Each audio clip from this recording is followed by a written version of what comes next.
Welcome to part 3 of Always Bet on Bard, chapter 9 of a Thora Silentblade tale. With time to kill, Duanne suggested a visit to the shops.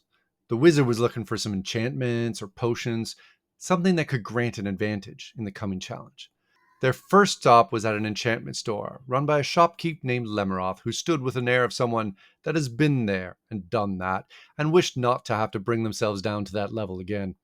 The walls were adorned with a myriad of mystical items and things that made Thor's head spin. A small crystal globe swirled with colored clouds, a low purple glow emanating from it in all directions. On a very ornate wall hook hung a shiny metallic shield with a label that promised it could attract arrows and bolts to it, thus sparing the wielder and their allies the pain of death. Several large weapons hung on a display rack behind the counter, clearly beyond Thor's price range or abilities. In general, the store seemed to have excellent wares, but the prices were somewhat outside of what they could afford. "Thank you for the help.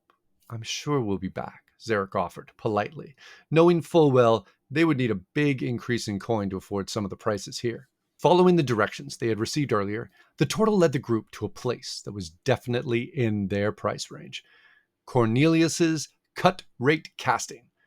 The little gnome running the shop wore an outfit almost as garish as the building in which he operated his establishment.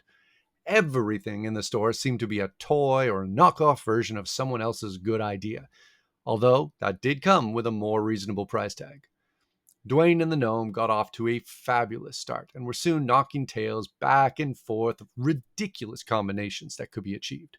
Floating ducks, cookie suits, mechanical mice, and multiple other ridiculous purchases were soon being stuffed into the turtle's pack. How could this possibly be helpful? In the end, though, it wasn't Thora's to say as to how the wizard wanted to spend their acquired fortune. Thor's head shook in disbelief as the wizard waddled outside with arms full of ridiculous things to try out. Well, at least the turtle was happy.